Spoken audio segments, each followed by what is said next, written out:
در ساینس در هر لحظهش انسان قدرت خالق در لابراتوار ببینه.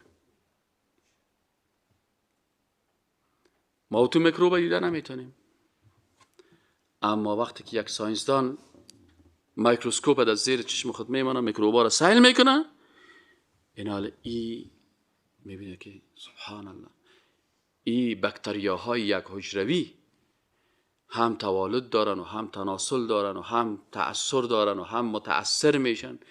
این خاصیت های از اینا رو وقتی که میخونه میبینه که والا چه ذات خالقی هست.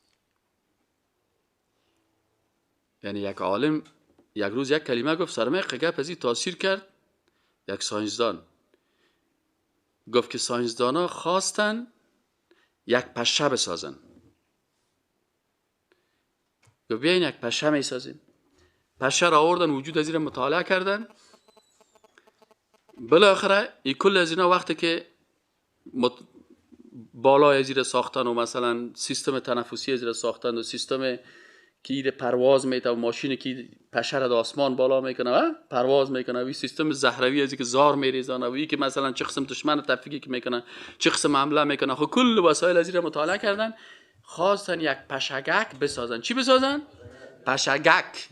فهمیدی یعنی؟ گکش فراموش نکنین.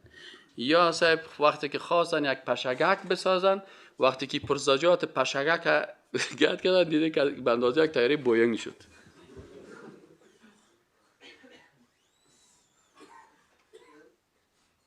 متوجه شدین؟ حالا چطور کنیم؟ اگر این پشگک این وسایل خرد ساخته بریم، ضربینی این کار نمیکنه. اگر کتایی رو پرواز بدیم، باز مردم خب میگه شما خب گفتم که چی میسازیم؟ شما خب بابکلا رو پشه این خب بابی فیل ساخته نامش پشه مانده. پس این ساینسدان ها گفتن که سبحانک وقنا عذاب النار.